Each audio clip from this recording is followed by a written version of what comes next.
This is the JSA studio. Looks like a Michigan fan talking a little bit about the Michigan coaching search. Thought I would throw it up and see what we got going on here. Obviously, like at this point, it looks like DeBoer is out. Some people think he's in.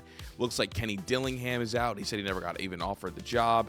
This was from 2 days ago, and it's about, emergency upload. Kenny Dillingham signed extension, and Kalen DeBoer wins. Now what? So, gonna give it a watch and see what we think. Believable capacity to fuck things up. Ward Manuel, Kenny Dillingham, Kalen DeBoer, all of it. We're gonna get into it today. But before we do all of that, I am going to ask you to like, comment, and subscribe. It would really help out the channel if you did. And now with the intro done and out of the way, there's only one thing left to say, and that is that let's get started by starting with the most obvious one, which is Kenny Dillingham signing an extension to stay at Arizona State. So as I woke up about 2 hours before I woke up, actually, because I work late at night, I'm literally making this about 15 minutes after I woke up and went on my phone. My hair looks like shit. I didn't bother to comb it or do anything. I don't care. This is real honest and real, bro. He's like, what the fuck? He said, I can't believe it. I don't think you care either.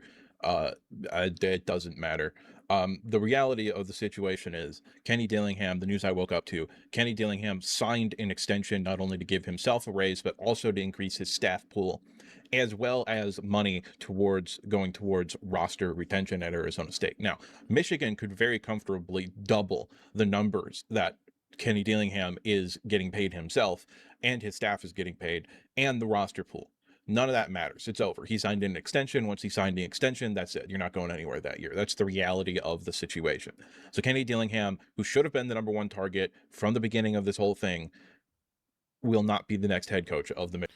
What I've been able to gather is it sounds like DeBoer was the top target, and they were going to wait on DeBoer, and until then, like they were going to wait on DeBoer, and then if DeBoer said no, then they would turn to Dillingham, and it does seem like Dillingham things kind of moved too quickly, but Dillingham also said that he never actually got an offer from Michigan, so I don't really know what they're thinking. And if he wasn't like the number one option, that definitely is concerning. I would have been crashing out by now if I was a Michigan fan, if he wasn't the number one option. Like, so seriously would have been crashing out, because it's like how is he not the number one option? Like that just simply like cannot be the case. I guess for me that was kind of my takeaway. Michigan Wolverines. But the other half to this, Kalen DeBoer won his game against Oklahoma last night in very impressive fashion, because they got dominated in the first quarter, fought back, and dominated the rest of the game. Okay, so yeah, that was very impressive by Alabama in that game, in my opinion. Okay, I think they kind of shut everybody up, including me, because I still have doubts about Kalen DeBoer's quality as a head coach. I think he's a very good head coach, potentially a great head coach. Right now, I'm not sure I see the elite national championship winning upside with him, but that's just me. That's unique when you say that like Dillingham's like your 1A, A1A. It's like what DeBoer did at Washington. Like imagine what resources, like what DeBoer did at Washington is more impressive than what Dillingham has done so far at Arizona State. So like if one has shown you, I guess I'd have to like listen to this guy more to like hear more, but I think universally, and obviously, like, consensus doesn't mean much, but I do generally feel like a lot of people acknowledge, like DeBoer is, like, the safer and, like, more likely to win a championship coach, right? The reality of the situation is that neither Kalen DeBoer or Kenny Dillingham will be your head coach of the Michigan Wolverines in 2026. That's just a fact at this point. And the fact that the University of Michigan as a whole, and Ward Manuel specifically, could not see that Kalen DeBoer was never leaving Alabama is fucking insane to me. Now, I made a video yesterday, and part of the reason why I also think that some of that is like just pure arrogance, because it's not only did they not think, they like people legitimately felt like or feel like across Michigan media that he would absolutely leave Alabama for that job. And I thought that was insane. And I think the premise wasn't that like Michigan's a better job. I think the idea is that fucking not a better job, but that he's unhappy at Bama, and that could lead credence to the wanting to move. Because other than that, like you can't really convince it. Now, I also don't think he's unhappy at Alabama. I think that that unhappy thing was started purely by Penn State people and kind of peddled by people in order to maybe get him a raise. It didn't work. I think it's like such an easy bluff to call because why would you ever leave a place like Alabama for Michigan, given like everything Michigan's going through? So I guess that's kind of part of it for me. But also like I try to like maybe avoid sometimes commenting on that kind of thing because I don't know if my view is so skewed because I'm an Ohio State guy. And so that's kind of what I tend to lean back on for sure, like on things like that every now and again. But it's just me. This update right now is because I said there's a pretty good chance that this shit gets figured out this weekend. That's not happening. They're not making a hire today, Saturday, or Sunday. It's not going to happen. In fact, I would not be surprised if they didn't make a hire next week either. If they don't make a hire next week, we're talking about like a drastic issue in the whole ethos of like hiring a coach. I think they need to make a coach hire sooner rather than later, unless they know they're going to get an NFL guy. And even if they get an NFL guy, you almost want to announce him now and then see if you can salvage some portal stuff or like try to keep this roster intact. Me.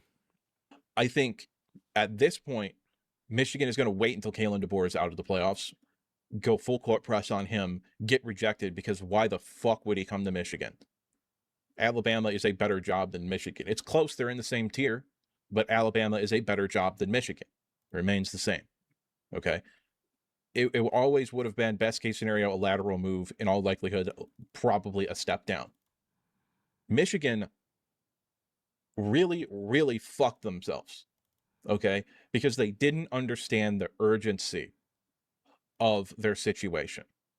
They said, we need to take our time. We need to hire a search firm to do background checks because we're incapable of hiring anybody of high enough standard to where you don't need a fucking background check.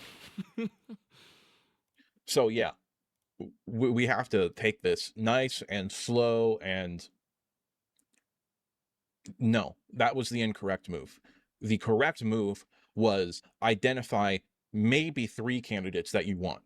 My list would have been probably, if I want realistic guys that I know we had a chance of getting, I probably would have said Kalen DeBoer, Jeff Brom, and Eli Drinkwitz.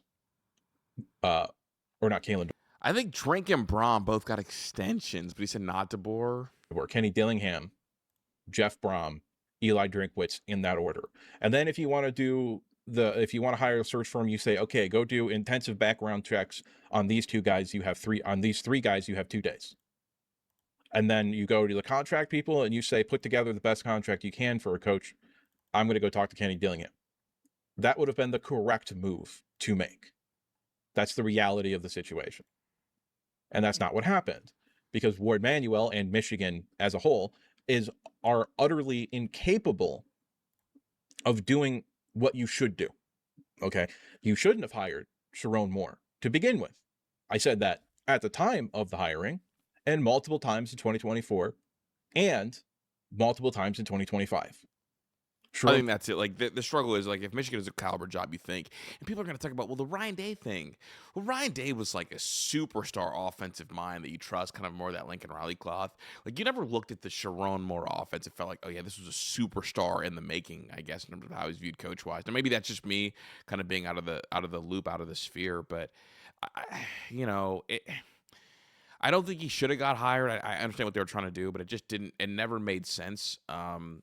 And it's like that now because like if he would have left, would he have gotten a head coaching job elsewhere? Probably not. I mean, he's a guy that's probably like maybe Arkansas head coaching caliber, but Michigan is a good enough destination where he can look at least somewhat competent there, and maybe that's what happened. I don't want to bash him too much, but it definitely doesn't feel like he was ever like the proper fit at Michigan. Moore never should have been the hire in the first place. But Ward Manuel, being the incompetent moron that he is at this point, I think it's undeniable to claim that he is not incompetent and also a moron. He didn't even do a coaching search. He just hired Sharon Moore. They didn't interview anybody else that year. They interviewed one person, and it was Sharon Moore. That was it. They did not interview anybody else. They hate Sharon's fat ass. I think Sharon Moore is not Sharon. They hate fucking Ward Manuel's fat ass. I think Ward is probably the most famous AD in America right now, and it's like for all the wrong reasons. And it's funny because like you never know actually how good a job an AD does until there was like reason to get criticized. So There was no coaching search. There was no background check. Nothing. When you had time, everybody else was already hired. You hypothetically could have gone after coordinators in the NFL because that's when everything fucking happened anyway. You actually had some leeway then. You didn't now. You don't now. You did back then, but you don't now. The transfer portal was effectively already over when Jim Harbaugh went to the NFL. Now, there was the spring portal and all that kind of shit, but nobody goes in the spring portal. Man, I just, the absurd levels of incompetency that Ward Manuel has shown as athletic director, okay? Because I don't want to hear shit about Dusty May or the hockey head coach, okay? Because the hockey head coach, I believe his name is like Brandon Naruto, or that might have been the previous coach or something like that. I don't remember exactly, but he became the hire because he was an assistant on the previous hockey head coach's staff. And Ward Manuel was like, fuck it, we got to hire somebody because the season's right around the corner and our other guy got in some kind of trouble, so we have to hire somebody. We're going to hire him. That was not a decision that Ward Manuel made. That was a fuck it, we have to pick somebody from the staff. So he picked him because nobody else was going to go right before the season started. So yeah, that was not a hire that Ward Manuel made with any thought or anything. That was a lucky hire. And Ward Manuel did not fucking hire Dusty May. Ward Manuel reached out to Dusty May, offered him a contract, and Dusty May was like, fuck you, I don't want to work for your incompetent ass. And then John Beilein came in and was just like, hey, listen, you should come to Michigan anyway. You look at all the resources, all the things that we can do. Come to Michigan, fuck Ward Manuel. You won't even really have to deal with him. He's the athletic director. And he'll be gone in a few years anyway. So just come to Michigan, I'll be all right. is that real? Did that happen? If so, that's actually so funny, bro, because that's his entire claim to fame. John Beilein hired Dusty May, not Ward Manuel. Not only that, but Ward Manuel hired Juwan Howard before that. Incompetent head coach. Fired for throwing punches at other head coaches. Well, actually, he wasn't fired for that. He should have been fired for that. If Ward Manuel had any balls, he would have fired him then for cause. But that's not what he did, because he doesn't have any balls, and he's also incompetent at his job. Not only that, but an underrated aspect about this that nobody really talks about, Chris Baptich, the head baseball coach for the University of Michigan, that took them on that magical run to the College World Series final in 2019, I think it was. Chris Baptich came to Ward Manuel and said, hey, listen, I want to compete. I want to be at Michigan, but I need more resources. And Ward Manuel told him to fuck off. We don't care about baseball. So he left and went to Clemson. And he's been fantastic at Clemson. They won like 45 games in the regular season last year. They went like 45-6 or some shit like that. Because he's an elite caliber baseball coach who was at Michigan and willing to stay at Michigan. He just wanted resources to compete with other top-end baseball programs. And Ward Manuel told him to fuck off. There was no negotiations. There was nothing. Ward Manuel just said, no, you're baseball. You have what you have. And Chris Baptich was like, all right, dog, I'm out. I'm going to Clemson then. And I don't fucking blame him. I wouldn't want to work for Ward Manuel's dumbass either. This has been handled so stupendously awful. It's kind of funny. All right. Like, you could have probably had Kenny Dillingham if you went full court press right at the beginning and you said, hey, we're going to double your salary, because I think he made $5.5 million last year. We're going to double your salary. We're going to double your salary pool for your assistant coaches. So they never even offered him the job. Dude, it's such a shit show. I'm stunned. You know, it's funny because like they claim like the Michigan attitude is like the smartest in every single room, and it just like blows me away that like this is happening, I guess, in 4K, where they think they're the smartest in every room and they're not even fucking close. It's absurd. It's crazy. We're going to give you $20 million to play with in the portal. We're going to give you another $30 million in roster support annually, which puts us right at the top of all of the spending, which, according to numerous sources on the Michigan side of things, donors were ready to pay out, assuming Michigan made a good hire. Well, Michigan's not making a fucking good hire. If you think the donors are going to pony up for Biff Poggi, no. If you think the donors are going to pony up for Kyle Whittingham, no. You think the donors are going to pony up for Eli Drinkwitz or Jeff Brom, no. It's I think they would pony up for one of those two. But I mean, my guy's fed up, so I don't blame him. He's fucking fed up, yo. not going to happen. It's just not going to happen. Michigan has fucked itself, okay? Now, the good news is that there is a 0% chance, as far as I'm concerned, Ward Manuel survives this athletic department investigation. There has to be some sort of smoking gun to get him out of here. Honestly, it's funny because it does feel like, at least some of the directions, some of the articles that are coming out today, it does feel like that they're trying to make sure that people know that this was not a cover-up. Like, we knew Sharon Moore's horny ass was out here in the battlefield, bro. Like, in the battlefield doing what the fuck ever. consequences for all the shit that's happened while he's been athletic director. Okay. Number two, final little point that I'm going to make in this section of this video. Okay. Number two, you just have to fire Ward Manuel. Like, you can't not fire him. Part number 2. Let's circle back to part number 1. We got to fire this fuck. And at this point in time, it would probably just be best if you just said, fuck it. 2026 is going to suck no matter who we hire, because none of the coaches that we're going to bring in are going to be able to keep this roster together in any meaningful way. I imagine most of them are going to make Bryce Underwood transfer. That's the reality of the situation as far as I'm concerned. It was nice having an ultra-talented 5-star number 1 overall recruit in the country quarterback for a year. It'll never happen again. Like, Eli Drinkwitz isn't going to be able to keep him around. Jeff Brom probably isn't even going to keep him around, even though he's been an excellent quarterback coach throughout his career. That might be the best chance. I don't know what to do with this whole situation, because Ward Manuel so royally fucked us. So where does Michigan go from here?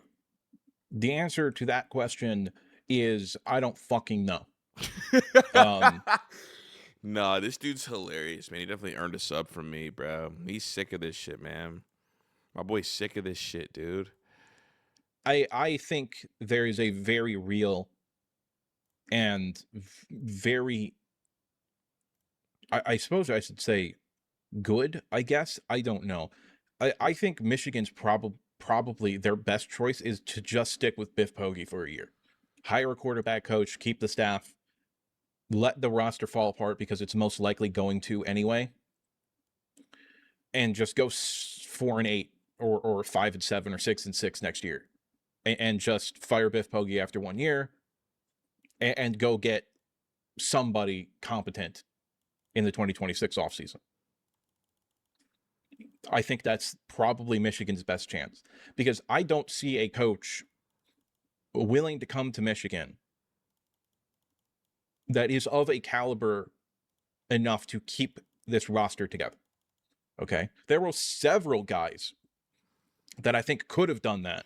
It's funny. I do think, like, going through coaching change, you just have to accept that, like, your roster's going to get gutted, and you should kind of just be able to move through that. Like, no matter where you're at. I mean, even places like LSU, like, lost a good amount of the roster, just kind of naturally how it goes. I think guys will use as, like, this is like a proper, like, it's like the proper excuse almost. So I think, like, if you make a hire, trying to keep your roster intact, I think that's a mistake if it's an outside hire. Like, you want to keep the roster intact if it's an internal hire, and you think that, like, okay, look, if I'm going to make the best hire I can, we have a belief that,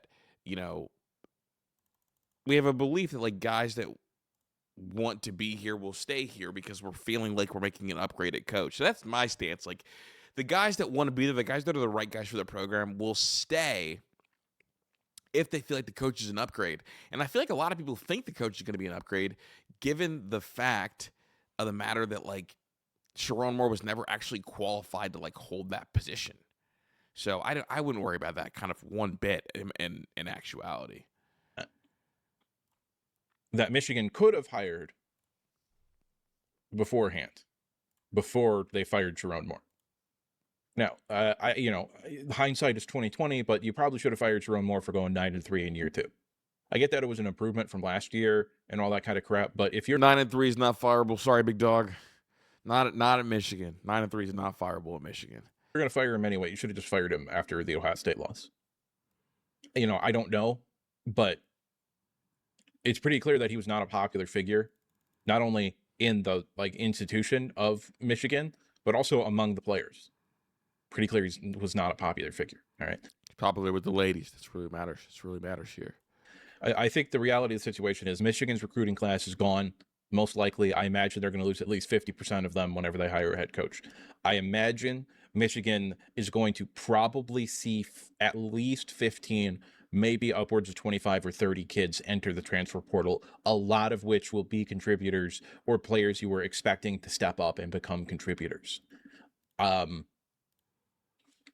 Maybe somebody like Jeff Brom could come out and with hypothetical resources that Michigan has, and Jeff Brom would be great for Michigan and great for Bryce Underwood if he can convince him to stay, or he'll be good for whoever the next game managing quarterback is there next, because he's all like his whole time gotten the most out of guys who probably wouldn't be there if you look at like the Jeff Brom history. I mean, shit, Tyler Shuck, people were talking about him as quarterback 1 once upon a time, which was nuts.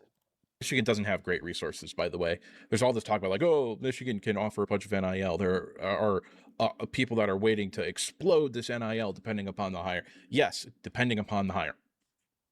The 2 hires that would have gotten you to have a consistent high-level NIL program are off the fucking table because you fucked this so bad. My boy is tired. Seriously. You fucked this up so unbelievably horribly. It's absurd. The degree in which Michigan fucked themselves with this. They should have had a coaching search. Now, maybe that coaching search, if they go out and they look at people and all this shit, maybe that coaching search still ends up with hiring Sharon Moore. I don't fucking know. But there was no coaching search in early 2024. When they hired Sharon Moore, there was no coaching search.